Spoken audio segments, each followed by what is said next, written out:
Hey people, what's going on? It's your boy Mario of Woke Up a Rebel, and I'm bringing you a new episode of Rebelations podcast. And today is going to be episode number 17. So before we get into the topic, I just want to say thank you to everybody who's listening right now. Thank you to everybody who shared the podcast. Thank you to everybody who's listened to the previous episodes. Truly appreciate the feedback that I've been getting. It's honestly an honor that you've taken time out of your day to listen to what I have to say, right? So it's pretty cool and truly appreciate it. You make it feel like it's worth it. Like, sometimes, we get all of these different thoughts in our heads, like ideas, like, or, we start pondering about what was this artist thinking about, or, maybe you want to learn something about a particular time in music history and urban music history. And when I say urban music, I mean reggaeton, dancehall, Latin trap, hip hop, like everything that's considered, I guess you can say, street. Not just that, but also salsa, bachata, merengue, even Afro beats. I'm a piano, like we get into it. Like we just talk about all music topics here, right? So I just want to say once again, thank you to everybody who listens. Thank you to everybody who follows the Woke Up a Rebel brand on Instagram at Woke Up a Rebel. And when I say us, I mean Jungle Royalty, aka Aisha, and myself, right? We are a DJ and producer duo based out of Toronto, right? So Aisha couldn't be here with us on the podcast. Like for the most part, it's going to be me hosting it. And once in a while, when Aisha is able to drop in, she will. And trust me, you should listen to some of the previous episodes where she's in it. She drops some gems, so make sure that you continue listening because you never know when you'll have a surprise visit from her, right? All right, so let's get right into the topic. Should anyone be able to own a drum pattern? Right? So I'll get into the details of what that means in a bit, but I would like for you to take some time to go over to wokeuparebel.com. And when you look at the top menu, you'll see where it says Woke Up a Rebel newsletter. If you hover your cursor over it, you can just click on it and it'll immediately take you over to our blog page. And the blog page is where I write the newsletters. Now, if you're subscribed to our newsletter, you will get it in your inbox every Monday, right? But if not, if you're not subscribed, that's fine. We would love for you to subscribe because you'll get more information, you'll get more exclusive content on there, right? Including artist spotlight reviews, music singles, albums, EP reviews, right? And I do my best to not be biased when I'm reviewing music. I especially prioritize Toronto talent. So if you are a Toronto artist and would like to have your song or album or project reviewed by me for the newsletter, then by all means, send me a link. You could either send it by email at info@wokeuparebel.com, or you can send a DM on Instagram at wokeuparebel. And if you want to listen to this and watch with some visuals on YouTube, you can subscribe to our channel, and you literally actually have to put in the at symbol at wokeuparebel TV. So youtube.com/@wokeuparebel TV. And if you want to save yourself from the hassle, you can find all of this on our website, www.wokeuparebel.com, or just hit the link in our bio on our Instagram or Twitter or TikTok, all with the same handle at Woke Up a Rebel. So before we get into the topic, I just want to pay my respects, and say rest in power to one of the founding members of the hip hop group De La Soul, the man David J. Rest in peace, brother. Like, honestly, De La Soul, if you have no idea who they are, please take some time out, go on YouTube and check out some of their music. Like, I absolutely loved some of their music. Like, not everything, you know what I mean? It's not from my era necessarily, but trust me, I could appreciate De La Soul. They were amazing, you know what I mean? And my favorite song from De La Soul would have to be Ooh, The Land of Ooh. And that's featuring Redman. And the music video is really dope, right? It's you can watch it on YouTube, and Dave Chappelle's in the music video, Rod Digga from Flip Mode Squad, and Flip Mode Squad is Busta Rhymes' crew, right? So Rod Digga was in that, and yeah, it's a very interesting music video. It had a Wizard of Oz theme, right? So it's really cool, and this also comes right after De La Soul were able to now have their music added to streaming platforms, right? Because they fixed all of their issues that they were having with their original label that they were on, Tommy Boy Records. It was a major nasty issue that was going on, and it was a lesson to teach, current artists, like we can learn from the mistakes of the past artists, like read your paperwork right, read your contracts right. Otherwise, you're going to have to, fight for your life, for your work, for your art. But thankfully, David was able to he was able to live to see, his, music finally belonged to him again and his crew. And they were able to, now slowly start adding it to streaming platforms. And if I'm not mistaken, all of their music will be added to all the streaming platforms as of March, if I'm not mistaken. So stay tuned for that. Look out for De La Soul. Get those streams up. And once again, rest in peace to David J. And respects to the family and the fans. I know there's a lot of diehard fans, that I know personally. So, I feel for you, So rest in peace, brother. Right. So we're going to get into the topic now. Should anyone be able to own a drum pattern? Right? If you would like to follow along, once again, head over to the website, wokeuparebel.com, click on Woke Up a Rebel newsletter, and you can find the blogs there or slash the newsletter, right? And you can read along. Like what I'm actually doing is I write the newsletter, I release it on Monday, send it out to everybody in our email list. You can subscribe to it if you hover over the Woke Up a Rebel heading on our website, and there's a little drop down menu and it'll take you to the subscribe page, right? And it's a very quick thing. We'll never share your data, we'll never share your email address. We just want to add you to our family, our Woke Up a Rebel family. Cool, right? So here's a quote that I found while I was doing research for this. And the topic about should anyone be able to own a drum pattern came up because there's a couple of legendary dance hall music producers who are basically suing the entire genre of reggaeton. It sounds crazy, right? But I'll get into it in detail, right? So here's a quote that I found now that you know at least the context that we're talking about dance hall versus reggaeton in court right now. And here's a quote that I found. These guys are making money from our music. Reggaeton was made from a Jamaican single, Dembow. Every rhythm in reggaeton is the same drum pattern of dembow, and we never hear that anybody collect royalty from that yet. And this is from an interview with a producer called 90, a Jamaican producer called 90. I start off by, and mind you, these are just my thoughts, so please, don't come for me. If you have an opinion, like respectfully share your opinion. If you're listening to this on YouTube, you can leave a comment. And, I would love to hear your feedback. If you're listening to this on Spotify or Apple Podcasts, then please also hit me up on DM or send me an email and let me know what you thought of it, right? So it starts off by saying, despite the fact that rhythms, frequencies, and vibrations are global languages, we have nonetheless discovered a method to claim ownership of them through numerous copyrights and laws.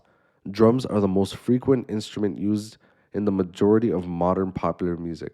The majority of today's international genres are powered by drums. What would happen if someone were to claim ownership of a drum pattern in the context of the millions of songs that are played every day? Who could employ that specific rhythm if that person or those people were to become the gatekeepers? Would that create a standard for other genres to follow? Basically, what that means is like if somebody were to win a court case that I own this drum pattern, you have to pay me royalties. You're basically, if you make a reggaeton beat, you have to pay somebody, you have to ask for permission if you could even release that song, right? And that would set a weird precedent in the world, for people to be able to claim certain parts of music, and they become the people who, based on their taste, if that's, they can decide if that song will be released or not. Right, so the inspiration behind this blog is the lawsuit that was brought forward by Jamaican music production legends Steely and Clevy. Since Steely passed away in 2009, it is the estate of Steely who is participating in the lawsuit. According to Dancehall Mag, where I got most of this information from, the claim is that the reggaeton genre has single-handedly hijacked the original production of the rhythm called Fish Market, which is also similar to a production called Poco Man Jam. It became internationally popular when it was used for Shabba Ranks' song Dembow, right? Interesting, right? So basically, the estate of Steely and Clevy, right, legendary dancehall producers, are suing a whole bunch of reggaeton producers and a whole bunch of reggaeton artists, right? It's claiming that they owe them some royalties, right? So the law firm of Doniger and Burroughs is representing Cleveland Brown, aka Clevely, and the Wycliffe Johnson, aka Steely estate. The lawsuit claims that Puerto Rican singer Luis Fonsi has songs that infringe the production duo's intellectual property rights for their Fish Market rhythm. In describing the Fish Market beat, The lawsuit states that, among other things, the rhythm is an original work, including an original drum pattern that gives it a unique sound that differentiates it from prior works, and includes the combination of instruments, including a programmed kick, snare, and hi hat, playing a one bar pattern as well as a tambourine playing through the entire bar. Supporting the case with transcripts of the instrumentals of Fish Market and Fonzi's songs, the lawsuit said that the rhythm sections of Despacito Remix with Justin Bieber, and the other songs copied original elements of the Fish Market rhythm section, including its original combination of drum and bass patterns. And in quotes, the musical backbone of Despacito and the Despacito remix are substantially similar, if not virtually identical, to a significant portion of Fish Market, it said. Crazy, right?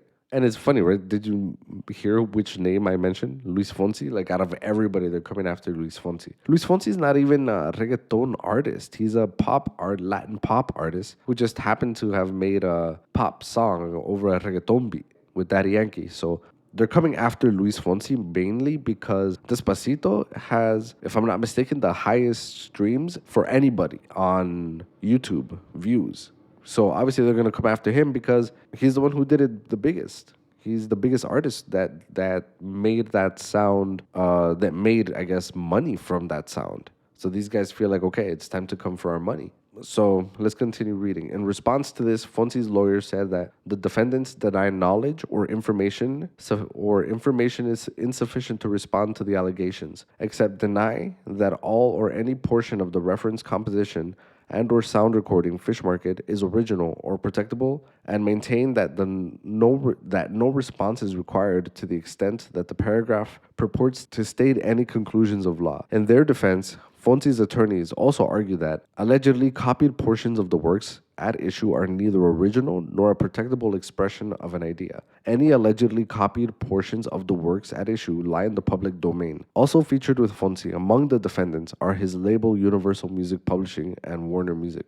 Just to mention some of the names of the people or entities that are being, brought forward and, named in the lawsuit are Universal Music Latin Entertainment, Sony ATV Music Publishing, and others. El Chombo, Looney Tunes, Mike Towers, Osuna, Nicky Jam, Sebastian Yatra, Farruko, and Rauw Alejandro were also mentioned in the claim. Lastly, Daddy Yankee makes up the final accused group with, drum roll please, over 40 songs included in the lawsuit.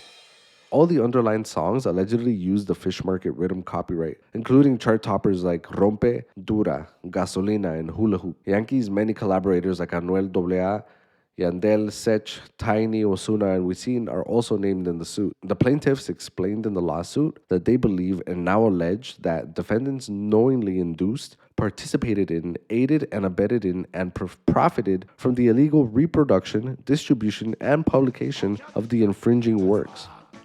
Right, so let's get into a little bit, like where does the dembow come from, right? Like this particular drum beat. Well, the Fish Market beat, but it became popular when Shabba Ranks did dembow, right? Throughout the 90s, the rhythm was heavily used not only by up-and-coming Spanish reggae and reggaeton artists and producers, but it was also used by various Jamaican artists as well, right? So quoting something else that I read, in outlining the trajectory which led to the use of the Fish Market rhythm by reggaeton artists, the lawsuit noted that in 1990, subsequent to the release and success of Shabba Ranks' Dembow, Dennis Halliburton, aka Dennis the Menace, replayed Dembow's instrumental in creating a sound recording of an instrumental that was used to record a Spanish-language cover version of Dembow entitled Ellos Venia. The rhythm was released in 1990 and featured songs such as the title track Poco Man Jam by Gregory Peck, Father Crab by Johnny P, Tie Me Down by Florgon, Trailer Load of Girls by Shabba Ranks, and Dem Dead by Papa San. Other songs were Proceed Gal by Mega Banton, Gal You Look Good by Admiral Bailey, Bad Mind by Red Dragon, and Stamina Body by Mega Banton. The complaint states further that Steely and Clevie wrote and recorded the instrumental song entitled Fish Market, and the recording and composition for the song are registered with the United States Copyright Office, right? So if that's a fact, then, that's sticky. The complaint also pointed out that Fish Market Rhythm's drum pattern is the foundation for all the beats of the reggaeton genre, which was initially known as Dembow, after Shabba's hit track, which featured on the rhythm. The complaint also pointed out that Fish Market Rhythm's drum pattern is the foundation for all the beats of the reggaeton genre, which was initially known as Dembow, after Shaba's hit track, which featured on the rhythm. In 1990, Mr. Brown and Mr. Johnson co-authored the song titled Dembow, roughly They Bow, in English, with Shaba Ranks. Dembow was a massive club hit and garnered worldwide acclaim in the international reggae dancehall scene. Dembow's instrumental, which is an alternative mix of Fish Market based on the same multi-track recording, is iconic and has been acknowledged as foundational to reggaeton music, it said. Right, so this is when I began to consider, should anyone be able to own a drum pattern? Right, that's the query that I pose. What would happen if someone decided to claim ownership of house music, salsa, merengue, cumbia, and hip-hop? Right, they all significantly use the same percussion. They all significantly utilize the same percussion patterns within their respective genres. So what if someone claimed to have created the clave, right, that we use in salsa music? Imagine that. Imagine if somebody could own the clave and decide what salsa songs can come out, what cannot be released using the clave. What would occur if they were granted the authority to choose who employs such drum patterns if they prevailed in court? Right? That, in my opinion, would put an end to the freedom of expression in music. Imagine if you had to run your tracks by an entity or a person who gets to decide if you can release a song using their drum pattern. What if someone claimed the boom bap drum pattern? Hip hop would have never blown up to the global status that it's in, right? If someone was the gatekeeper of that particular beat, right? So this is a clip from an interview with The Observer, right? A Jamaican media outlet. As far back as 2013, veteran music producer Winston Niney Holness had expressed grave concern that Spanish artists were guilty of infringing on the work of Jamaican artists and producers. These guys are making money from our music. Reggaeton was made from a Jamaican single, Dembow. Every rhythm in reggaeton is the same drum pattern of dembow, and we never hear that. Nobody collect royalty from that yet, Niney had told the Gleaner in an interview. So these people make an entire genre from reggae music and get the major endorsements, while we don't get much from our property, the producer, who is also known as Niney, the Observer said. Niney had also pointed, he said, Spanish musicians were recording Jamaican songs in Spanish without the consent of the original artist while paying no copyright fees, thus continuing the practice of the international community robbing the profits of reggae music. When we make songs, Spanish people take it and sing it differently. And we don't speak Spanish, so we don't realize. Because of that, the Spanish artists don't pay us royalties and it slips right under our noses. I think the Spanish owe reggae music millions of dollars right now. Songs like Murder, She Wrote is in Spanish right now. And I don't even think Sly and Robbie know, Niney had said. Right, so when he says Spanish, he is actually referring to Latinos, right? Not necessarily. But hey, even Spaniards are doing reggaeton now, right? We look at Rosalia, for example, right? So I continue saying, like there's a lot to this, and there's a lot of money involved in this. And the particular law firm that is representing Steely and Clevy, they specialize in copyright cases. And so far, they've won 14 of their 14 last copyright infringement cases and have recovered over $100 million for their clients. The duo, right, and in this case, Steely and Clevy, would go on to co-author Shabba Ranks' classic Dembow using the same beat. That song, which was a bit of a remix of The Fish Market, was produced by Bobby Digital, but is widely regarded as the foundation of the entire reggaeton genre of music across Latin America. The track was a huge hit in the 90s and is still being played in dancehall sessions currently. So for me, this is significant, right? That because when I was a teen, I believed that reggaeton musicians were actually, given permission to sample these rhythms, right? That appears clearly not to have been the case. I foolishly believe that some of the beats and this is a funny one, okay? Like I actually wrote this, but I foolishly believed that some of the beats that I heard in reggaeton were original. Songs such as Say Ho by Yandel, right? It's a song produced by Looney Tunes, but they sampled the movie star rhythm. And I wasn't that educated with dancehall music. In my teen years, I was listening to reggaeton every day, right? So I didn't know that Looney Tunes had to sample the movie star rhythm, right? And if you don't know what the movie star rhythm is, that is actually the rhythm that was used for Bonafide Love, Buju Banton, and Wayne Wonder, right? So, anyways, let's keep it going. Niehu y Dalmata, they are a reggaeton duo, right? And they sampled Gregory Isaac's Night Nurse for an old song. Like, you can't even find it anywhere. You can only find it on YouTube. It's called La Nena Que Yo Quiero Pa Mi, right? I thought that was an original beat, made back then, but clearly, I learned. And now, Night Nurse is my favorite reggae song, like, of all time. I love that song. I can listen to it all day long, right? So, over the years, reggaeton artists have been accused of hijacking one of the most important beats that formed the fundamentals of dancehall music. I'm gonna share a little clip of the dembow beat, that we know it as we know it today in reggaeton. And honestly, I can listen to this drum beat all day long. And I used to think, Latinos invented this, but foolish me once again. Right, so in an interview with the Breakfast Club earlier this year, Shaggy, right, the dancehall artist, went pop as well, Shaggy. He weighed in on the issue and pointed out that reggaeton, a $1 billion music industry, is still using the same beat as dembow today. So reggaeton, which comes from dancehall, is a $1 billion industry genre. They're still on that dancehall beat, Shaggy said. The beat itself, the reggaeton beat itself, is called dembow. It comes from Shabba Ranks' dembow. They're still on that, and it's a $1 billion genre. Daddy Yankee is a Puerto Rican artist who is credited as the king of reggaeton and the person who originally coined the name reggaeton in 1994 when the genre was just starting to take shape. Perhaps there would be no reggaeton if it wasn't for Daddy Yankee and other early adopters who took elements from dancehall and hip-hop music and fused together to make the Spanish language genre. Right, so reggaeton's response. So how about the defendants? Well, that's a whole other story, and it's seemingly bringing the entire reggaeton genre under fire. Court documents divide the accused into 3 categories: El Chombo, Luis Fonsi, and Daddy Yankee. For one, the plaintiffs are suing Panamanian reggaetonero El Chombo for his alleged use of Fish Market in his hit Dame Tu Cosita. And obviously it became even more popular after it was sampled again, right, recently in the last few years by Pitbull, right?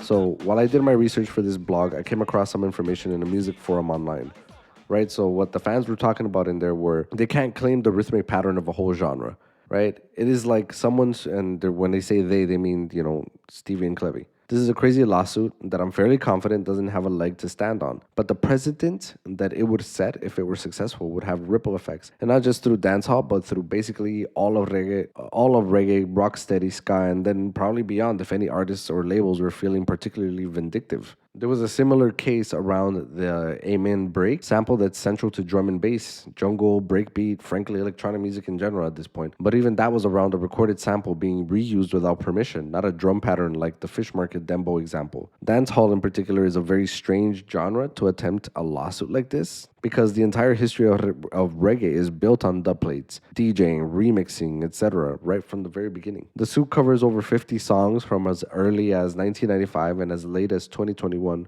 with at least 22 billion combined views on YouTube, right? So obviously, they're going to try to come for some money, right? Over 22 billion views, right? With these 50 songs in particular that are brought into the lawsuit, right? A common statistic that gets thrown around is that they produced literally half of all the hit songs in Jamaica during a 5-year span in the late 80s and 90s. The Guardian's obituary of Steely even inflates that number up to 75%. Copyright law in the US for music has separate components for the composition of a song and for a specific recording of a performance of that song. Modern digital production techniques, which were popularized by people like Steely and Clevy in the first place, have blurred the lines between the two, but the distinction matters for things like sampling law. It's particularly relevant here because the lawsuit is primarily based on the composition of the songs and not the sampling of any audio Stevie and Clevy ever produced. On top of the Dembo Fish Market confusion, the actual source of the iconic reggaeton drums that everyone samples from is a completely different track known as Pounder. The lawsuit acknowledges this, but their logic is that because Pounder was a remake of Fish Market, they can use people sampling Pounder as actual evidence that Fish Market's copyright was violated. However, Pounder itself is not actually one of the songs being accused of copyright violation. The name of its producer, Dennis the Menace Halliburton, is only mentioned twice in the entire 82-page consolidated complaint. The Tom in Date la Vuelta, right, which I believe is a Luis Fonsi track, plays the exact downbeat pattern as Fish Market, with emphasis on beat 1 and 3, and shares the unique sonic character of the tom sound found in the pounder rhythm, indicating that the tom sound was sampled from the pounder rhythm. Right, so it's very interesting, right, that they're only coming after reggaeton artists, but there's other, Jamaican dancehall artists that have used their beats as well, but they're not going after them. And I guess it's probably because they were also screwed over just like them, just like Steely and Clevy, right? So why would they go after them? They're not really reaping the financial benefits of it either, right? Right. So going back to what is in the actual lawsuit, it says that the bass line played on Shaky Shaky by Daddy Yankee copies the tone and minimalist structure of that played in Fish Market. However, anyone who's even a little bit familiar with the 90s dancehall will instantly recognize the song being referenced by the bass line is Chaka Demus and Pliers' song Murder, She Wrote. That's the song that Daddy Yankee was sampling in there. In addition to clearly being the inspiration for the bass line, Murder, She Wrote has almost the exact same kick snare pattern that's constantly being referenced in this lawsuit. It also has 100 million views on YouTube and was ranked to the number 2 dancehall song of all time by Pitchfork. And it has its own Wikipedia page that says this.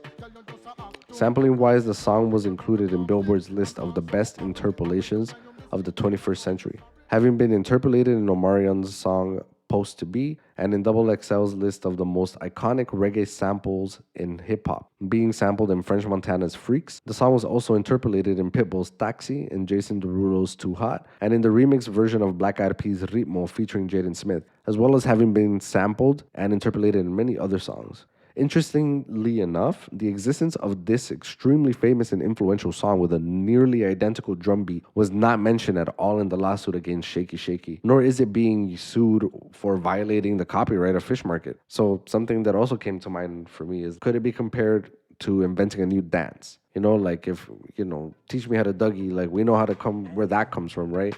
But could you actually claim it, like, I don't know, like legally sue somebody for doing your dance or, and getting famous from doing that dance? They just did it a little better than you, maybe? The original dance, like person that invented the dance? I don't know, it's sticky, right? Claiming a dance and being able to copyright it, I guess, or I don't know.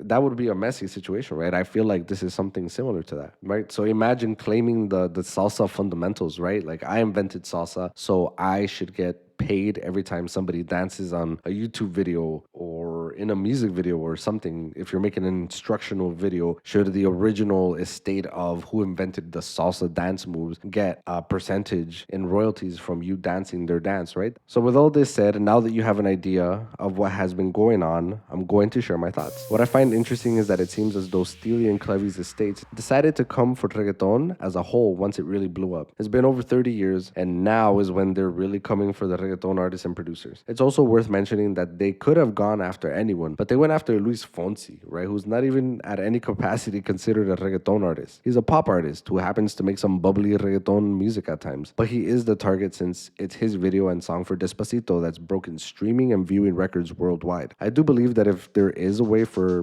people to be compensated, then they should be, right? That's my honest opinion. After all, without them, the Fish Market rhythm would have never happened. And without Fish Market, we would have never had the Pounder rhythm. Without Pounder, we would never have reggaeton as we know it.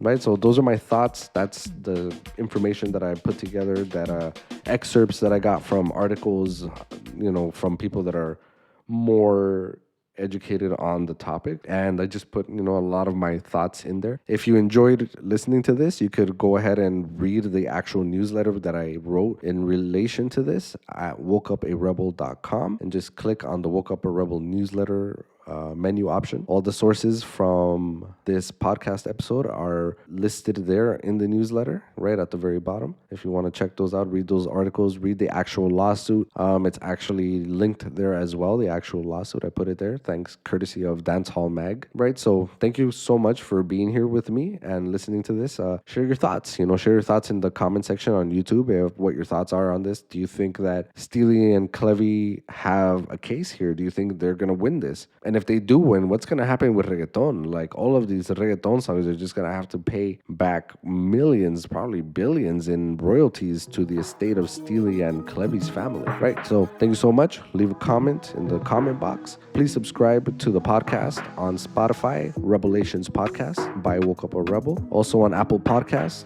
Rebelations Podcast. Please subscribe on YouTube, youtube.com/@ Woke Up a Rebel TV. Right? Thank you so much. And yeah, stay tuned for the next episode coming to you next week. And yeah, please share this with somebody if you feel like they will actually enjoy listening to some information about, dancehall and reggaeton, the feud that's going on right now in the courts. And yeah, thank you for listening to me. Once again, please make sure you listen to and follow the Woke Up a Rebel playlist on Spotify. If you're an artist or have an artist friend and you think their music is really dope and should be exposed to a larger audience, send their music our way. Send us your Spotify links. DM it to us on Instagram at Woke Up a Rebel. And if we're bumping, if we're feeling it, we might even write a review for the newsletter.